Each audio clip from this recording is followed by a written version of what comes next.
الصبح بدا من طلعته. ایک سرکاری چراگاہ تھی جس کے اندر جانور چرا کرتے تھے. ہمارے ہاں بھی پنجاب میں کچھ جگہیں ہوتی ہیں تو ہم لوگ کہتے ہیں شام لاٹ ہے. سرکاری چراگاہ میں جانور چرا کرتے تھے. حضرت عمر فاروق رضی اللہ تعالیٰ عنہ کے صاحبزادے سیدنا عبداللہ ابن عمر رضی اللہ تعالیٰ عنہ نے بھی ایک اونٹ خرید لیا. تو سب لوگوں کے جانور سرکاری چراگاہ میں چرتے تھے. آپ نے بھی اپنا جانور وہاں چرنے کے لیے کھانے پینے کے لیے چھوڑ دیا. وہ جب اونٹ آیا تو پتلا تھا. کچھ دنوں کے بعد وہ فربا ہو گیا, طاقتور ہو گیا, موٹا تازہ ہو گیا. حضرت سیدنا عبداللہ ابن عمر رضی اللہ تعالیٰ عنہ نے بیچا تو وہ ڈبل قیمت سے بھی زیادہ کا بکا, کیونکہ پہلے دبلا پتلا تھا, اب موٹا تازہ فربا ہو گیا. حضرت سیدنا فاروق اعظم رضی اللہ تعالیٰ عنہ کو پتہ چلا تو بلایا. فرمایا پتر اونٹ بیچ دیا ہے؟ ابا جی بیچ دیا ہے. فرمایا کتنے کا خریدا تھا؟ اتنے کا. بیچا کتنے کا؟ ڈبل قیمت بتائی. فرمایا اس طرح کر کے اصل رکھ لے اور جو اوپر ملی ہے مجھے دے دے. حضور آپ نے کیا کرنی ہے؟ فرمایا میں سرکاری خزانے میں جمع کروں گا. حضور کیوں؟ فرمایا اس لیے کہ تیرا اونٹ سرکاری جگہ پہ چرا کرتا تھا, وہ گھاس سرکاری جگہ سے کھاتا تھا. حضور سب کے کھاتے. حضرت عبداللہ ابن عمر کہنے لگے سب کے کھاتے ہیں. آپ فرمانے لگے تو سب میں شامل نہیں ہے, تو امیر المومنین کا بیٹا ہے. تجھے میں یہ حق نہیں دے سکتا, تیرے اوپر تھوڑی سختی زیادہ کی جائے گی. تجھے یہ حق نہیں ملے گا.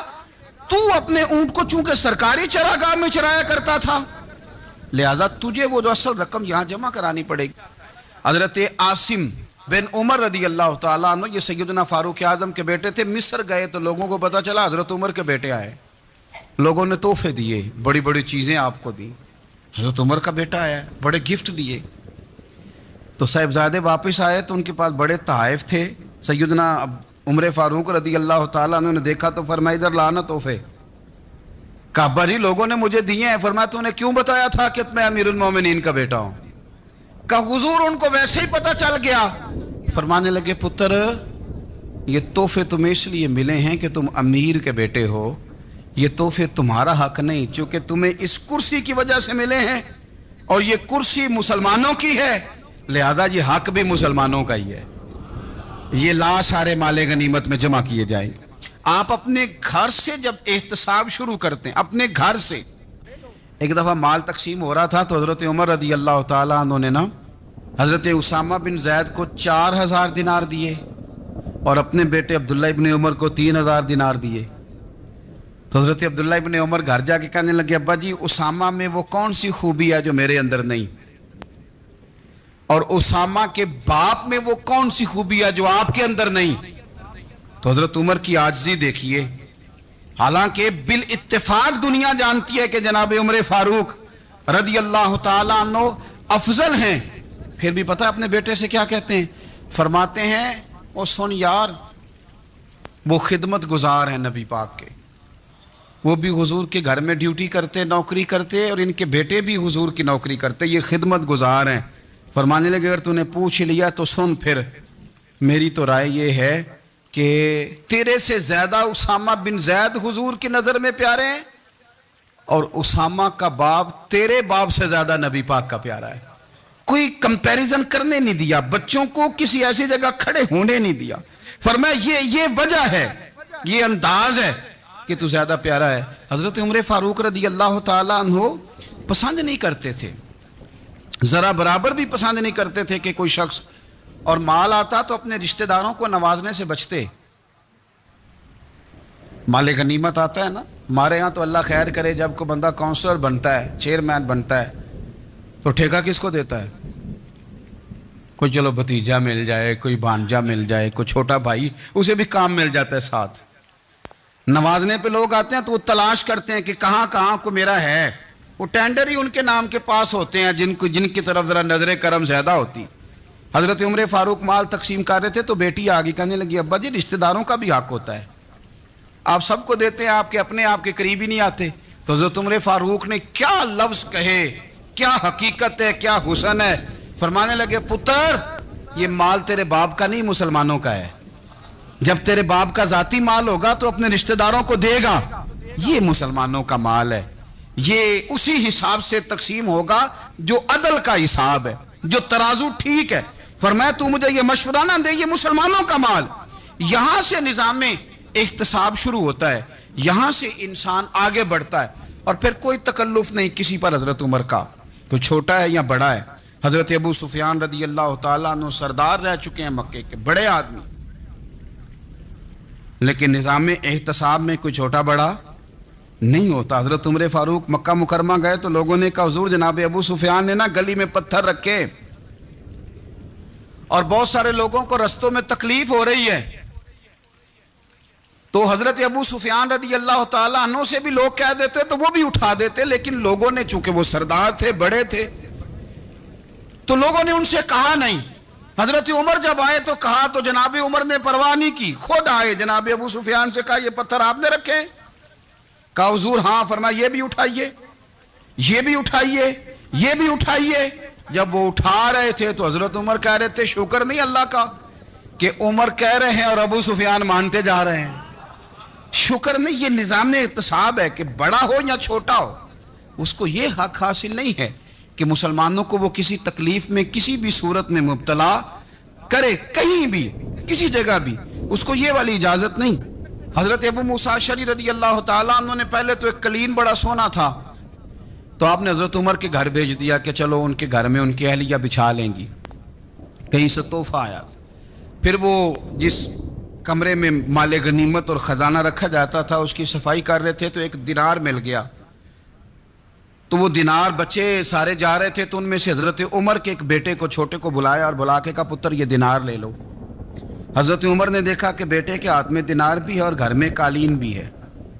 ایک موقع پہ وہ قالین گیا، ایک موقع پر بچے کو ایک دینار دیا، تو حضرت عمر اپنی اہلیہ سے پوچھنے لگے یہ کہاں سے آیا قالین؟ کہا جناب ابو موسیٰ اشعری رضی اللہ تعالیٰ عنہ نے بھیجا ہے۔ بیٹے سے پوچھا دینار کہاں سے آیا؟ کہا مجھے انہوں نے ہی دیا ہے۔ آپ نے وہ دینار بھی لیا اور قالین بھی لیا اور اس کو لپیٹا، اور جناب ابو موسیٰ اشعری کو بلایا اور اتنے سخت ناراض تھے، فرمانے لگے ابو موسیٰ اشعری سے کہنا میرے پاس پیدل آئے، گھوڑے پہ نہ آئے۔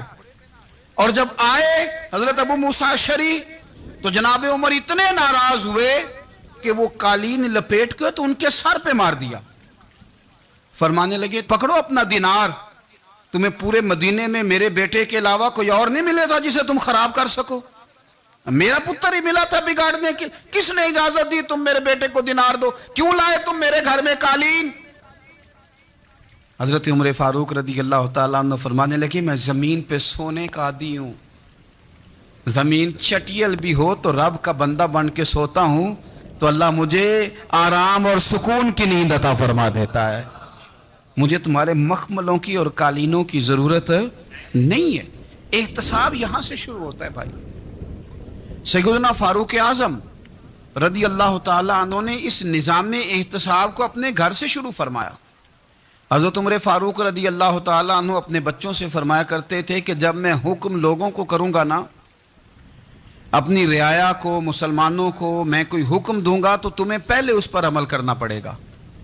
آپ فرمایا کرتے تھے یاد رکھنا لوگ تمہیں اس طرح دیکھیں گے، لوگ اس طرح تمہیں دیکھیں گے جس طرح گوشت کھانے والا پرندہ گوشت کو دیکھا کرتا ہے۔ چیل گوشت کھاتی ہے تو کیا کبھی اس کو پیغام بھیجنا پڑا ہے کہ تو آجا یہاں گائے مر گئی ہے، بھینس مر گئی ہے؟ خود بخود اس کی نظر ہوتی ہے، وہ پہنچ جاتی ہے۔ جناب عمر فرمانے لگے میرے گھر والوں، میرے بیٹوں، میری بیٹیوں، میری اہلیہ، لوگ تمہیں اس طرح دیکھیں گے جس طرح گوشت کھانے والے پرندے دیکھتے ہیں، لہذا میں جب کسی کو عمل کروں تو پہلے تمہیں اس پر عمل کرنا پڑے گا جب میں کسی کو حکم دوں۔ آپ فرمانے لگے یاد رکھنا اگر تم نے میرا حکم نہ مانا تو غیروں نے حکم نہ مانا تو انہیں ایک سزا ملے گی، اور اگر میرے گھر والوں نے نہ مانا تو ڈبل سزا ملے گی، تم پر ڈبل سختی کی جائے گی کہ تم نے میری بات کیوں نہیں مانی۔ یہ نظام میں احتساب ہے۔ ہم نہ دوسروں کے بچوں کا گلا کاٹ کے اپنے بچوں کی خوشیاں لینا چاہتے ہیں، ہم چاہتے ہیں کہ دوسروں کے بچوں کے حصوں کا مال میرے گھر میں آ جائے، آ جاتا ہے۔ کچھ لوگوں کی سیاست چل جاتی ہے، کچھ لوگوں کا فریب اور فراڈ کام کر جاتا ہے۔ حضرت عمر فاروق کی تعریف کی ایک بندے نے، کمال تعریف کی، وہ اس کا خیال تھا کہ رزلٹ بڑا شاندار آئے گا، بادشاہ کی تعریف ہوتی تھی تو پھر تھیلی جاتی تھی اشرفیوں کی، کمال رزلٹ آئے گا۔ تو حضرت عمر جب وہ پوری کر چکا نا بات تو فرمانے لگے تو خود بھی ہلاک ہوا اور مجھے بھی ہلاک ہی کر دیا ہے، خود بھی تباہ ہوا ہے مجھے بھی تباہ کر دیا۔ کس طرح کی باتیں کر رہا ہے؟ ایک بندہ اور آیا اور اس نے آ کے کہا کہ پوری امت میں سب سے افضل ہے فاروق اعظم آپ ہی ہیں۔ تو حضرت عمر فاروق فرمانے لگے تجھے تیری ماں روئے، ابو بکر تجھ سے بھی افضل تھے، تیرے باپ سے بھی افضل تھے، اور صدیق اکبر مجھ سے بھی افضل ہے اور میرے باپ سے بھی افضل ہے۔ یہ تو کس طرح کی بات کر رہا ہے؟ یہاں ہر شے ہضم نہیں ہو جاتی، فوری طور پہ لوگ ڈکار بھی پورا نہیں لیتے۔ قرآن مجید نے کہا فَلَا تُزَكُّوا أَنفُسَكُمْ هُوَ أَعْلَمُ بِمَنِ اتَّقَى، اپنے منہ سے نہ کہو میں پاک صاف ہوں، اللہ زیادہ بہتر جانتا ہے کہ تم میں سے پرہیزگار کون ہے۔ حضرت عمر رضی اللہ تعالیٰ عنہ پسند نہیں کرتے تھے۔ ایک آدمی نہ چلتا تھا وہاں تو بڑا متکبرانہ چال کے ساتھ چلتا، حضرت عمر نے دیکھا، یہاں تک احتساب فرماتے تھے، زمین پہ زور زور سے پیر پٹکتا، چال بڑی اس کی متکبرانہ، لوگ بڑے پریشان ہوتے۔ حضرت عمر نے ایک دن سمجھایا، باز نہیں آیا، اگلے دن پہ درہ نکال لیا، لگائے 4 درے، فرمایا آج کے بعد نہ چلنا اس طرح مدینے میں پیر پٹک پٹک کے۔ اس وقت تو اسے غصہ لگا، لیکن کچھ دیر کے بعد نا جب غصہ اترا تو حضرت عمر کے پاس آیا، کہنے لگا حضور اللہ آپ کا بھلا کرے، آپ نے درے نہیں مارے، آپ نے تو شیطان بھگا دیا جو میرے ساتھ چمٹا ہوا تھا، چمٹا ہوا شیطان آپ نے مجھ سے بھگا دیا ہے۔ یاد رکھیں مسند امام احمد بن حنبل میں حدیث ہے، اللہ کے پیارے رسول صلی اللہ علیہ وسلم فرماتے ہیں جو دنیا میں متکبرانہ چال کے ساتھ چلتا ہے نا، قیامت کے دن وہ اللہ سے اس حال میں ملے گا کہ رب اس سے ناراض ہوگا۔ متکبرانہ چال سے نہیں چلیں گے۔ تو حضرت فاروق اعظم رضی اللہ تعالیٰ عنہ کا یہ طریقہ تھا کہ آپ خیال کرتے، اور پتہ کس طرح کا آپ کا مزاج تھا، فرماتے تھے تقسیم کرو، دوسروں کا بھی خیال رکھو۔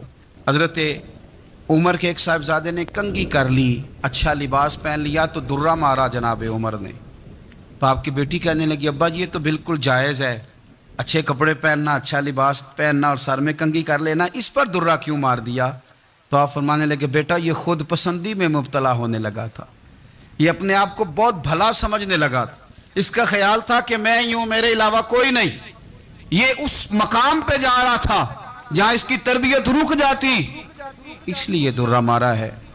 ایک دفعہ حکومتی معاملات کے اندر آپ کی اہلیہ نے مشورہ دینا چاہا، بڑے کام بیویاں نہیں کرتی، بڑے بڑے معاملات میں مداخلت نہیں کرتی۔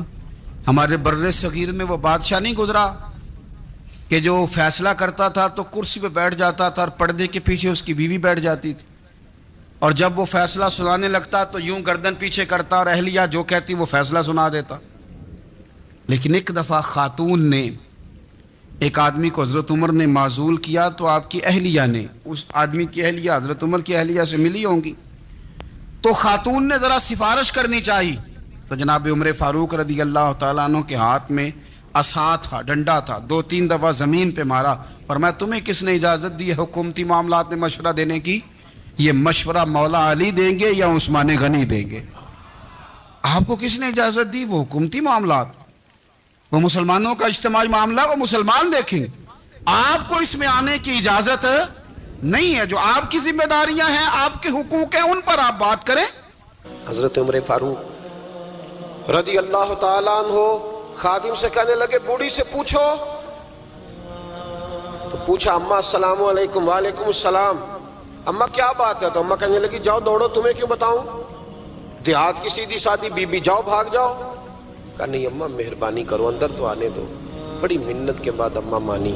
عمر فاروق عام آدمی نہیں جس سے دنیا کامتی ہے۔ حضرت عمر اندر گئے، اماں کیوں پریشان ہو؟ تو اماں کہنے لگی تمہیں کیوں بتاؤں، میرا اپنا دکھ ہے، چل اماں بتا دے، تیری مہربانی۔ تو اماں کہنے لگی میں ایک بیوہ ہوں، بے اولاد ہوں، کوئی میرا سہارا نہیں، مجھے عمر فاروق سے بڑی شکایت ہے، میرے اوپر 25 دینار کا قرضہ چڑھ گیا ہے اور 3 دن ہو گئے میں نے روٹی نہیں کھائی، اور عمر نے میری خبر نہیں لی۔ حضرت عمر کو پتہ چل گیا اللہ وارث ہے، اس کا کوئی 2, 4, 10 ہزار ووٹ کوئی نہیں، ایک کو میکے سے 6 مربے نہیں لے کے آئی، ایک اکیلی تنہا اور بھائی جب اللہ کا خوف ہوتا ہے تو پھر انسان ان غریبوں کو بھی مناتا ہے. پھر ریڑھی والے کی بھی اہمیت بڑھ جاتی ہے, پھر رکشے والے کی قدر بھی بڑھ جاتی ہے. حضرت عمر فاروق رضی اللہ تعالیٰ عنہ کہنے لگے اماں عمر سے شکوہ ہے؟ کہاں؟ جناب عمر کہتے ہیں میں نے ایک جملہ کہا تو اماں نے تو مجھے لاجواب کر دیا. میں نے کہا اماں عمر کو کیا پتا کہ تو بھوکی ہے اور مقروض ہے, اسے کیا خبر؟ تو اماں کہنے لگی کیا کہا تم نے؟ عمر کو خبر نہیں, اسے پتا نہیں؟ تو عمر سے کہو نا چھوڑ دے حکومت, اس کے حوالے کرے جو خبر رکھ سکتا ہے. کیوں بیٹھا ہے پھر؟ ہمارے حکمران کہتے ہیں ابھی میں صدمے میں ہوں, نکلوں گا تو بات کروں گا, نہ ادھر ادھر کی تو بات کر, یہ بتا کہ قافلہ کیوں لٹا, مجھے رہزنوں سے غرض نہیں تیری رہبری کا سوال ہے, ہاں تجھے جواب دینا پڑے گا. حضرت سیدنا عمر فاروق رضی اللہ تعالیٰ عنہ سے اماں کہنے لگی نہیں خبر رکھ سکتا تو حکومت کیوں کرتا ہے, چھوڑتا کیوں نہیں؟ تو حضرت عمر کہتے ہیں میں کانپنے لگا, دوڑے گئے جناب عمر. میں نے کہا اس اماں کا 6000 ووٹ نہیں کہ اس کی قدر کی جائے, یہ اماں کوئی بہت آکسفورڈ یونیورسٹی کی ڈگری ہولڈر نہیں کہ اس کی بات مانی جائے, کہ لاوارث اور بیوہ بی بی.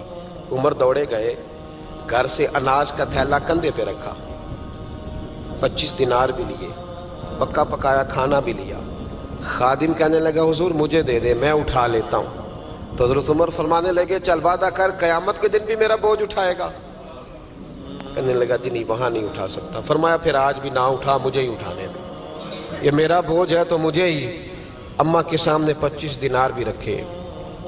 پھر اماں کو حضرت فاروق اعظم نے 2 مہینے کا راشن بھی دیا, پھر پکا پکایا کھانا بھی دیا.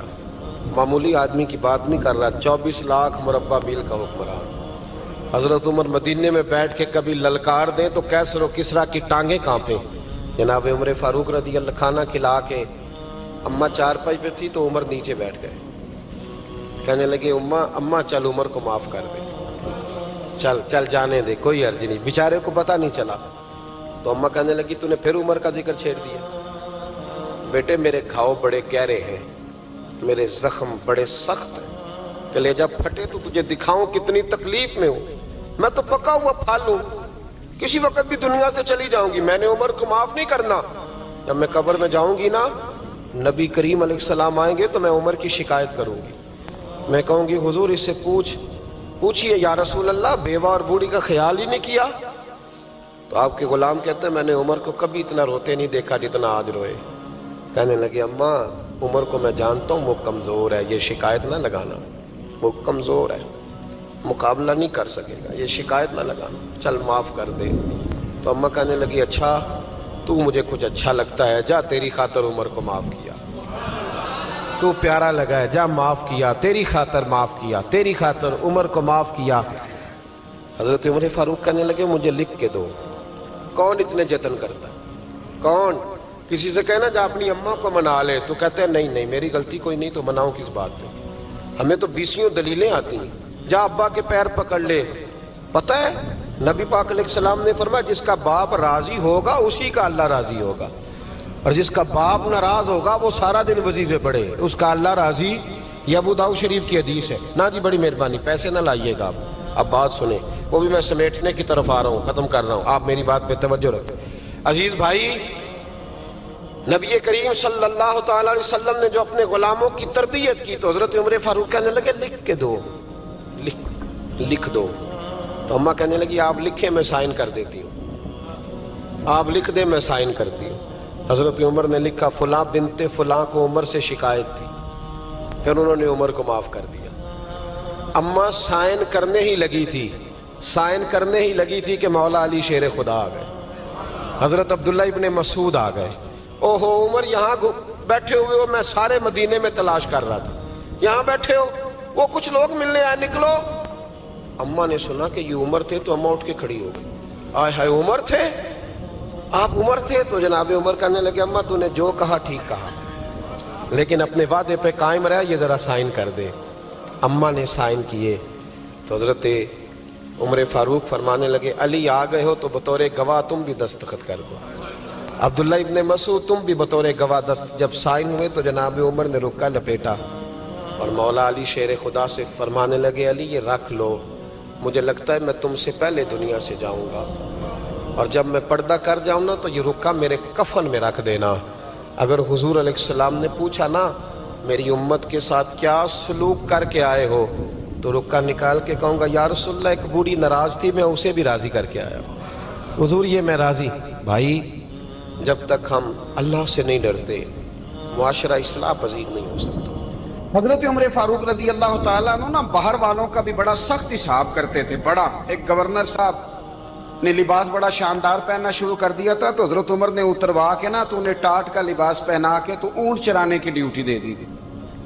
اتنا سخت احتساب کرتے۔ کسائی کی دکان پر بھی 1-2 گھنٹے کھڑے ہوتے تھے۔ جو آدمی مسلسل 2 دن گوشت خریدتا تھا نا، فرماتے تھے اس کا ٹیکس بڑھا دو، لوگوں کو دال نہیں مل رہی اور یہ روز گوشت کھاتا ہے۔ حضرت فاروق اعظم، اس کو جزیہ کہا جاتا تھا، یا کچھ اور معاملات ہوتے تھے بڑھا دیتے تھے۔ مسلسل جو 2 دن آدمی گوشت کھاتا تھا، فرماتے تھے مدینے میں غربت ہے، اگر یہ والا نظام تم کرو گے تو غریب لوگ کس کی طرف دیکھیں گے۔ لیکن اس سے زیادہ بڑھ کر جو ان کی زندگی کا معیار اور سٹیٹس تھا وہ یہ تھا کہ اپنے گھر کا خاص خیال رکھتے، خاص توجہ کرتے۔ ملک شام سے اور ایران سے کچھ لوگ آپ کی خدمت میں آئے تو وہاں سے کچھ کنیزیں بھی آئیں، ان کے بادشاہ پیغام لے کے۔ شاہ ایران کی کنیز کو ملکہ نے کہا کہ نا حضرت عمر کی زوجہ کو دیکھ کے آنا ذرا کس طرح کی ہے۔ ہمارے ملک میں کیا کہتے ہیں؟ خاتون اول، جی خاتون، باقی سارے دووں میں خاتون اول، ذرا خاتون اول کو دیکھ کے آنا۔ تو وہ جب آئی نا گھر میں ملنے تو کہا کہ مجھے میری ملکہ نے کہا تھا کہ عمر کی زوجہ سے، اہلیہ سے ملاقات کر کے آنا۔ تو حضرت عمر کی اہلیہ نے نا ایک جوڑا کپڑوں کا دے دیا ملکہ کے لیے اور ایک خوشبو کی شیشی دے دی۔ اب جب وہ تحفے وہاں بھیج گئے تو اس ملکہ نے نا کچھ سونے کا سامان بھیجا، کچھ زیورات بھیجے، کچھ تحائف بھیجے۔ جب حضرت عمر کے گھر آئے نا وہ خادم لے کے آیا، اس نے کہا جی آپ کی اہلیہ نے تحفے بھیجے تھے، تو جواب میں شاہ ایران کی بیوی نے، یہاں جس ملک کا وہ سفیر تھا، انہوں نے بھی یہ بھیجے۔ حضرت عمر فاروق نا وہ تحفے لے کے گھر گئے تو جا کے کہنے لگے اپنی اہلیہ سے، یہ تو کب سے تحفے تحائف بھیجنے لگ گئی ہے، یہ کب سے نظام شروع ہو گیا؟ تو کہ حضور تحفہ دینا لینا تو ٹھیک ہے، سنت ہے، محبت بڑھتی ہے، تو یہ کوئی قباحت نہیں، اور میں نے اپنی ذاتی استعمال کے لیے جو چیزیں رکھی تھی وہ میں نے دی ہیں۔ تو حضرت عمر فاروق رضی اللہ تعالیٰ عنہ فرمانے لگے ہم نے کسی ملک کے ساتھ اور اس کے بادشاہ کے ساتھ ذاتی تعلق نہیں بنانا، تعلق جو بھی بنے گا رسول اللہ کے دین کی برکت سے بنے گا، ذاتی رشتے نہیں ہم نے قائم کرنے۔ ذاتی آپ کے ملک کی جو ایئر لائن جس کا ہر سال خسارے کا ڈنڈورا پیٹا جاتا ہے نا، وہ ہمارے بادشاہ صاحب و صدر صاحب اگر غیر ملکیوں کو گھوڑا کبھی بھیجنا ہو نا، گھوڑا، تو پورا ایک جہاز گھوڑا لے کے تحفے میں جاتا ہے، پورا جہاز غریب قوم کا یہ سرمایہ، اور قوم بڑی بادشاہ ہے، لائنوں میں لگ کے ووٹ دیتی ہے۔ 2 کام ہمیشہ لائن میں لگ کے کرنے، ایک بل لائن میں لگ کے جمع کرانا ہے اور ایک ووٹ لائن میں لگ کے، تاکہ پھر پورے 5 سال لائن میں ہی لگے رہیں۔ مرضی سے آپ ووٹ دینا، پر جو بات درست ہے اس کو سنو۔ حضرت عمر فاروق رضی اللہ تعالیٰ عنہ نے اپنی اہلیہ سے پوچھا کتنے کا تھا وہ تیرا جوڑا اور خوشبو کی شیشی؟ انہوں نے کہا 3 دینار کی۔ فرمایا یہ 3 دینار تیرے اور باقی جو تحفے آئے ہیں وہ تو خود کہہ، چونکہ اس نے تیرے نام بھیجے ہیں، تو کہہ کہ میں مال غنیمت میں دیتی ہوں، تو کہہ میں مسلمانوں کو کہہ۔ تو زوجہ ہنس پڑی، کہنے لگی میں نہ بھی کہوں تو مجھے کہنا تو پڑے گا ہی، کہنا تو میں نے ہے ہی، کیونکہ سامنے عمر فاروق ہیں، لہذا فرمایا کہہ دیتی ہوں میں نے دیا خزانے کو۔ حضرت عمر نے جمع کرا لیا۔ میں یہ کیا بات ہوئی؟ میرے گھر والے جو مرضی کریں، ان کا معیار زندگی جس طرح کا مرضی ہو۔ اور حضرت عمر ایک جملہ کہا کرتے تھے، اللہ کرے کہ یہ باتیں اس دور حاضر میں ہماری سمجھ میں آئیں۔ حضرت عمر فاروق رضی اللہ تعالیٰ عنہ اپنے بچوں کو فرمایا کرتے تھے کہ بہت آدمی کو بھوک لگی ہو نا، اور پھر اس کی پسند کا کھانا پکا ہو، جتنے شوق سے وہ اس کھانے کو دیکھتا ہے نا، فرمایا اس طرح پوری قوم اپنے بادشاہوں کے خاندان کو دیکھتی ہے، اس تیزی کے ساتھ دیکھتے ہیں کہ ان کے گھر میں کیا ہو رہا ہے، ان کا معیار زندگی کیا ہے، ان کا سٹیٹس کیا ہے۔ سیدنا فاروق اعظم رضی اللہ تعالی عنہ نے اپنے گھر کے اندر اپنے بچوں، آپ کہ بچے دونوں کاروبار کے لیے مصر گئے، تو وہاں کے گورنر صاحب نے لوگوں سے، ایک بہت بڑا قافلہ گیا مدینے سے مصر تجارت کے لیے، جاتے ہیں نا آج بھی قافلے کئی ملکوں میں، تو یہ گئے تجارت کے لیے، تو حضرت عبداللہ ابن عمر، حضرت عبید اللہ ابن عمر، حضرت عمر کے دونوں بیٹے گئے، جناب عمر فاروق کے بچے جب وہاں پہنچے تو مصر کے گورنر نے نا لوگوں کو تعارف کرایا کہ یہ عمر فاروق کے بیٹے ہیں، یہ حضرت یہ چودھری کے بیٹے کو کون بتاتا ہے کہ تو چودھری کا بیٹا ہے؟ باہر والے بتاتے ہیں، گھر والے جی، اور سیٹھ صاحب کے بیٹے کو کون بتاتا ہے کہ تو سیٹھ صاحب کا بیٹا ہے؟ اور مالک کو کون بتاتا ہے کہ تو مالک کا بیٹا ہے اور یہ کرایہ دار ہے؟ یہ کون بتاتا ہے؟ یہ سوچ ہم دیتے ہیں بچوں کو، چودھری اور کمی کی سوچ، امیر اور غریب کی سوچ، مالک اور کرایہ دار کی سوچ، گھر کے مالک کی اور کام کرنے والے کی سوچ، یہ ہم دیتے ہیں، یاد رکھنا، یہ ہم دیتے ہیں، یہ ہمارا مزاج ہے، یہ باہر سے نہیں آتی۔ تو کوئی شہزادہ ہے، تو سیٹھ ہے، تو نواب ہے، یہ سوچ باہر سے نہیں آتی، یہ اماں سوچ دیتی ہے، اماں، یہ ابا سوچ دیتا ہے، اور پھر جب تباہی اترتی ہے تو اس کے ذمہ دار بھی باہر والے نہیں ہوتے، گھر والے ہوتے ہیں، گھر والے۔ ہمارے بچوں کی طبیعتوں پر زیادہ نقش باہر والوں کا نہیں ہوتا، گھر والوں کا ہوتا ہے، یاد رکھیے گا۔ حضرت عمر فاروق رضی اللہ، بچے ہیں، شہزادے ہیں، وہ کاروبار کرنے گئے اور وہاں لوگوں نے بتایا گورنر صاحب نے کہ یہ فاروق اعظم کے بچے، امیر المومنین کے۔ لوگوں نے ان سے زیادہ مال خریدا، تجارت میں زیادہ نفع ہوا، ظاہر ہے کہ وہ آپ کے جو اللہ خیر کرے حکمران ہیں، ان کے کاروبار کتنے ملکوں میں ہیں، کس بنیاد پر ہیں؟ وہ صرف اس بنیاد پر کہ وہ حکمران رہے، ان کے لیے آسان تھا بڑے لوگوں سے تعلقات بنانا۔ حضرت عمر فاروق رضی اللہ تعالیٰ عنہ کے بچے ڈھیروں مال کما کے جب واپس آئے نا، تو حضرت عمر سے آ کے بچوں نے بطور محبت کا، ابا جی اللہ نے بڑا ہی فضل کیا ہے، بڑا مال کمایا الحمدللہ، یہ دیکھیں کتنا نوازا ہے۔ تو حضرت عمر کہنے لگے سارے قافلے نے اتنا ہی کمایا ہے؟ سارے قافلے نے اتنا ہی کمایا ہے؟ تو حضور نہیں، سارے قافلے نے اتنا نہیں کمایا، سب کو اتنا نہیں ملا۔ وہ تو وہاں گورنر صاحب نے لوگوں کو تعارف کرایا تھا کہ یہ عمر کے بچے ہیں، تو لوگوں نے پھر ہم سے بڑا ہی خریدا۔ تو حضرت عمر فرمانے لگے ٹھیک ہو گیا، میں بات سمجھ گیا، اس طرح کرو، جو تمہاری اصل زر تھی نا، جو راز تھی، وہ رکھ لو اور باقی سارا مال مال خزانہ میں جمع کرا دو، اس لیے کہ یہ تم نے تجارت نہیں کی، یہ تم نے اپنے باپ کا نام بیچا ہے، یہ تم نے امیر المومنین کے بیٹے ہونے کا فائدہ اٹھایا ہے۔ فرمایا یہ تمہارا نہیں حق، یہ مسلمانوں کا ہے، اس لیے کہ یہ مال تم نے محنت سے نہیں کمایا، یہ باپ کی کرسی کا فائدہ اٹھایا ہے۔ اور فرمایا اگر تم نے مال جمع نہ کرایا تو میں مال بھی لے لوں گا زبردستی اور کوڑے بھی ماروں گا، ڈبل سزا دوں گا، مرضی سے جمع کراؤ گے تو کوڑوں سے بچ جاؤ گے۔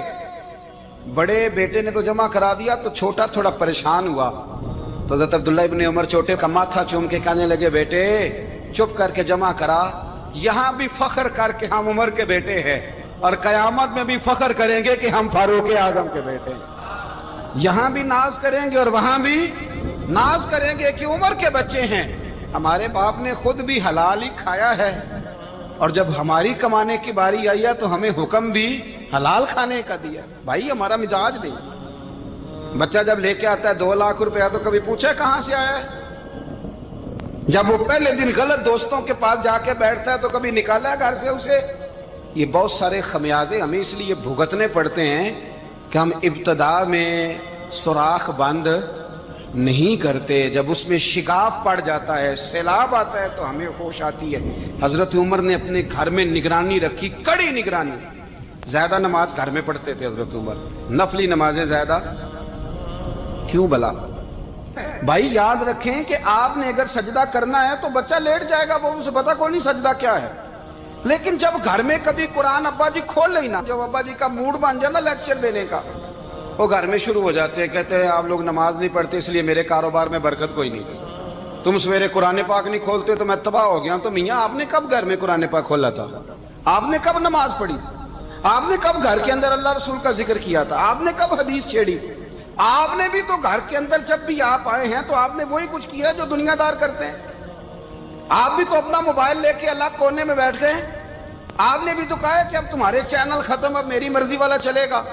تو جو آپ نے کیا ہے بچے بھی وہی کام کریں گے. آپ نے بھی گپ شپ لگائی ہے تو وہ بھی لگا رہے ہیں. یہ سمجھ لیں جو کام آپ کریں گے آپ اپنے بچوں کی سیرت میں اس کا جلوہ دیکھ لیں گے. بڑی پکی سی بات ہے کہ آپ کو بچے کی عادتیں دیکھ کے سمجھ آ جائے گی کہ میں بھی یہی کرتا تھا. اور یہ بھی حضرت عمر فاروق رضی اللہ تعالیٰ عنہ وصال فرما گئے تو آپ کے وصال کے بعد حضرت عثمان غنی رضی اللہ تعالیٰ عنہ نے آپ کی ایک بیوہ سے نکاح کیا. حضرت عمر کی ایک بیوہ سے جب وہ آپ کے نکاح میں آئی تو کہنے لگی حضرت عثمان غنی سے کہ حضور نہ تو میں خوبصورت ہوں اور نہ میں جوان ہوں, نہ آپ کی کوئی خدمت کر سکتی ہوں, میرے ساتھ نکاح کرنا سمجھ میں نہیں آیا. کیا شاندار جواب دیا حضرت عثمان غنی نے, کیا خوبصورت جواب دیا. فرمانے لگے میں نے اس لیے نکاح نہیں کیا کہ مجھے تمہارے حسن سے دلچسپی تھی یا تمہاری خدمت کی ضرورت تھی, میں نے تو اس لیے نکاح کیا ہے کہ مجھے بتاؤ عمر فاروق گھر کے اندر اپنے رب کی عبادت کس طرح کرتے تھے, وہ قرآن پاک کس طرح پڑھتے تھے, وہ رویا کیسے کرتے تھے, استغفار کا طریقہ کیا, کس وقت کس انداز میں وہ اپنے رب کو یاد کرتے تھے. اس لیے کہ عمر کئی دفعہ گھر سے آتا تھا تو میں اس کے چہرے پر نور دیکھا کرتا تھا, میں روشنی دیکھتا تھا, ایک معیار دیکھتا تھا. نکاح اس لیے کیا ہے کہ مجھے عمر کی جو گھر کے اندر کی عبادت ہے اس سے آگاہ کرو, تاکہ عثمان غنی بھی چاہتے ہیں اس طرح کے عمل کرو جس طرح کہ عمر فاروق کر کے گئے. بھائی جب تک ہم اپنے گھر میں وہ توجہ نہیں دیں گے, وہ مزاج دیکھیں نا, ہمارے گھروں میں جب نقشہ پاس ہوتا ہے تو ٹی وی لان بھی اس میں ہوتا ہے, ڈرائنگ روم بھی ہوتا ہے, نماز کی جگہ بھی ہوتی ہے نقشے میں. صحابہ جب گھر بناتے تھے تو ایک مسجد بیت کا نقشہ پاس کرتے تھے, ذہن میں رکھتے تھے کہ یہ کونا نماز کے لیے, وہاں جوتے لے کے کوئی نہیں جائے گا, وہاں نماز پڑھی جاتی تھی, عورتیں وہاں اعتکاف کرتی تھی. ٹی وی لان تو آ گیا ہے اور گھر کے اندر ٹی وی رکھنے کے لیے تو ایک کمرہ الگ سے بنا دیا گیا ہے, اور اب جو نئے نقشے پاس ہو رہے ہیں اس کے اندر گھروں کے اندر جگہ بنائی گئی ہے جہاں کمپیوٹر رکھے جائیں, اور بچوں کے لیے وائرنگ ہوگی نیچے تاکہ انہیں کوئی مشکل درپیش نہ ہو. یہ ساری چیز ہم نے نہانے کے لیے گھروں کے اندر اتنے بڑے واش روم بنائے ہیں کہ لگتا یہ ہے کہ سوائے نہانے کے اور کام ہی نہیں کوئی گھر میں ہوگا. ہر چیز آ گئی, پر اللہ کرے کوئی تفسیر بھی ٹیبل پہ پڑی نظر آئے, کوئی حدیث کی کتاب بھی ٹیبل پہ پڑی نظر آئے. اللہ کرے کہ جس طرح ابا لطیفہ سن کے آتا ہے تو جب تک سنا نہ لے اسے ہضم نہیں ہوتا. اللہ کرے کہ وہ جمعے میں بیان سن کے جائے تو اس کا بھی دل کرے میں اپنے بچوں کو سناؤں. وہ نبی پاک کی کوئی حدیث کہیں سے سنے تو گھر جا کے سنائے. جب تک یہ معیار نہیں بنتا آپ کیسے توقع کرتے ہیں کہ گھر کے اندر اللہ کی رحمتیں نازل ہوں گی؟ آپ یہ کیسے توقع کرتے ہیں کہ گھر کے اندر وہ معیار اور وہ مزاج بنے گا؟ حضرت عمر فاروق نے ذاتی زندگی پر جو توجہ دی, گھر والوں کے معیار پر جو توجہ دی حضرت عمر فاروق رضی اللہ تعالیٰ عنہ نے, وہ بھی بڑی دیدنی ہے. حضرت ابو موسیٰ اشعری کو نا آپ نے وزیر خزانہ بنایا, وزیر خزانہ. تو حضرت ابو موسیٰ اشعری کہتے ہیں کہ حضرت عمر کو شیخ خزانے میں رہنے تو دیتے نہیں تھے. تو ایک دن میں صفائی کر رہا تھا اس کمرے کی جس میں خزانہ رہتا تھا. ہمارے تو ملک میں جو جاتا ہے وہ صفائی کر کے ہی جاتا ہے, اللہ خیر کرے. اور خیر معیار بدلتا ہے, جو پچھلی حکومت ہوتی ہے وہ قرضہ اٹھاتی ہے, وہ باہر سے جاتی ہے تو قرضہ لے کے آتی, اور جو نہیں آتی ہے وہ کہتی ہے ہمیں پیکج مل گیا ہے. وہ قرضہ نہیں اٹھاتے, ان کو کیا ملتا ہے؟ یعنی پچھلی نے قرضہ لیا تھا اور ہم نے, واہ جی واہ کیا خوبصورت انداز ہے, اس کا نام بدل کے نا انہوں نے قرضہ لیا تھا اور ہم نے, میں کہا بڑے شاندار سیانے بندے ہو گئی. اور اللہ تعالیٰ خیر فرمائے, ہمارے جو بڑے شاندار قسم کے دوست ہیں نا, شاندار, جن کا ادب سے نام لیتے ہیں, وہ عرب کے بادشاہ ہیں. ہم تو عرب خالی کہتے بھی نہیں, عرب شریف کہتے ہیں, عرب شریف. انہوں نے پتہ کیا کیا ہے؟ انہوں نے اس طرح کیا ہے کہ جو کشمیریوں کا قاتل تھا نا اس کے گلے میں میڈل ڈال دیا ہے. یہی کام وہ کرتے رہتے. انہوں نے پہلے انہیں بلا کے مندر بھی بنوائے تھے, ہمیں کوئی شکوہ نہیں, ان کی زمین ہے, اللہ تعالیٰ توفیق عطا کرنے والا ہے. پر خیال یہ تھا کہ چلو کشمیریوں کے زخموں پر نمک نہ چھڑکتے, 2 مہینے انتظار کر لیتے, کچھ حالات سنور جاتے, کچھ تھوڑا انتظار. ہیں ہمارے دوست, ہمارے وزیر اعظم صاحب جب جاتے ہیں تو وہ پھولوں کا ہار ڈالتے ہیں ہمارے دوست, لیکن انہیں وہ حدیث یاد نہیں کہ نبی پاک علیہ السلام نے فرمایا جب میرے مومن کو تکلیف ہوتی ہے تو مجھے بھی گنبد خضرا میں تکلیف ہوتی ہے. انہیں نہ کشمیریوں کا خون یاد نہیں آیا, انہیں برہان بانی کی کٹی ہوئی لاش یاد نہیں آئی, انہیں 30,000 بیوہ عورتیں 30,000 بیوہ عورتیں یاد نہیں آئی؟ 30,000 بیوہ عورتیں جن کے سہاگ اجڑ گئے، اور انہیں 1.25 لاکھ یتیم بچہ یاد نہیں آیا جو یتیمی کی زندگی گزار رہا ہے، اور اس کے باوجود بہت بڑے ذمہ دار ہے وہ۔ مجھے پڑھ لینے دو آج احمد فراز کا شعر، وہ ہمارے مکتب کوئی ایسا نہیں کہ وہ مولوی تھا، وہ غیر جانبدار تھا، پر مجھے آج پڑھ لینے دو اس کا شعر، ایک کلیجے کا درد ہے، پڑھ لینے دو۔ اس نے کہا تھا کہ پڑھتا ہوں تو کہتی ہے یہ خالق کی کتاب ہے، مثل یہودی یہ سعودی بھی عذاب، اس قوم کے بارے میں کیا لکھوں فراز، کعبے کی کمائی سے جو پیتے ہیں شراب، کعبے کی کمائی سے جو پیتے ہیں شراب، اس قوم کے بارے میں کیا لکھوں فراز، کہ کعبے کی کمائی سے جو پیتے ہیں شراب۔ میں خیال نہیں آیا تمہارا صرف دین یہ ہے کہ قبریں گرا دو، مزارات گرا دو، فقط یہ دین ہے؟ کوئی نبی پاک کے روزے کی طرف منہ کرے تو اسے مشرک کہو، یہ دین ہے؟ اس کا نام مذہب رکھا ہے تم نے؟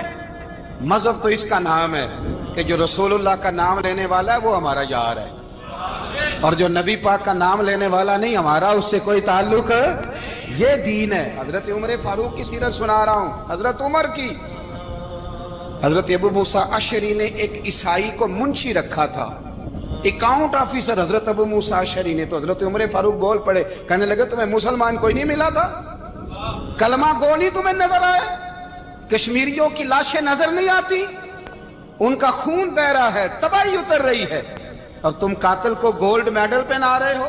اور یاد رکھنا، جب مسلمانوں کی بچیاں روندی جاتی ہوں نا تو پھر اسلام امن کا درس نہیں دیتا، پھر اسلام جہاد کی بات کرتا ہے، پھر اسلام جہاد کی بات کرتا ہے، جہاد کی۔ وہ قومیں غیرت مند نہیں ہوتی کہ جن کے گھروں میں آگ لگی ہو اور وہ غیروں کو ہار پہناتی پھرے۔ اللہ کا کچھ خوف کرو، زندگی مختصر ہے، دبئی میں کتنے رہے اور کتنے چلے گئے، خدا را کچھ خدا۔ تم سے اچھے تو وہ نیو یارک کے رائٹر ہیں جو کم از کم اپنے کالموں میں کشمیر کی بات کرتے ہیں، تم سے اچھا برطانیہ کا وہ شخص ہے جو کم از کم BBC لندن پہ رپورٹ جاری کرتا ہے تو کہتا ہے کشمیر پہ ظلم ہو رہا ہے۔ تم سے تو وہ اچھے رہ گئے، تم نے بات کرنا تو دور کی بات، تم نے دشمنوں کے گلے میں ہار پہنانے شروع کر دیے۔ کل جب پوچھیں گے بلا کے تم کو اپنے سامنے، کیا جواب جرم دو گے تم خدا کے سامنے؟ بڑی تکلیف ہوئی، بڑی تکلیف ہوئی۔ وہ نا منصور حلاج کو پھانسی دی جا رہی تھی، تو حضرت جنید بغدادی بھی آ کے دیکھنے لگے، تو منصور حلاج کہنے لگے بابا سارا زمانہ دیکھے پر تو نہ دیکھ، سارا زمانہ تماشا دیکھے انہیں تو پتہ کوئی نہیں نا، تو نہ دیکھ۔ عرب شریف والو، ٹرمپ اسے انعام دیتا تو تکلیف کوئی نہیں تھی، ملکہ وکٹوریا اسے انعام دیتی تو تکلیف کوئی نہیں تھی، پر تم تو نہ ایسا کرتے، تم تو اپنے تھے، تم تو کلمہ گو تھے، تم تو یہ ظلم نہ کرتے، تم تو یہ حرکت نہ کرتے۔ میں کہتا ہوں ٹھہر ہی جاتے، جانا نہیں دنیا سے، اللہ کے حضور حاضر نہیں ہونا۔ جب رسول اللہ قبر میں آئیں گے تو کیا جواب دو گے؟ خدا را، حضور نے فرمایا تھا گناہ روک نہیں سکتے تو دل میں ہی برا جان لو۔ ذالک اضعف الایمان، یہ کمزور ایمان ہے، کم از کم اتنی حد تک تو آ جاؤ، دشمن سے گلے تو نہ ملو۔ خدا را سمجھیں، ہمارا پہلا تعارف یہ ہے کہ ہم رسول اللہ کے غلام ہیں۔ اللہم صل علی سیدنا و مولانا محمد، اللہم صل علی سیدنا و مولانا محمد۔ اللہ کے شیر ہے در کرار پر درود، اللہ کے شیر ہے در کرار پر درود، اللہ کے شیر ہے در کرار پر درود، حضرت حسن حسین کے کردار پر درود، اللہم صل علی زینب کی بارگاہ میں، زینب کی بارگاہ میں، زینب کی بارگاہ میں، زینب کی بارگاہ میں سلام نیاز ہے، زینب کی بارگاہ میں سلام نیاز ہے، جو مرتضیٰ کی لاڈلی زہرا کا ناز ہے اللہم صلی علی سیدنا و مولانا سیدتنا زینب و سیدنا حسن و سیدنا حسین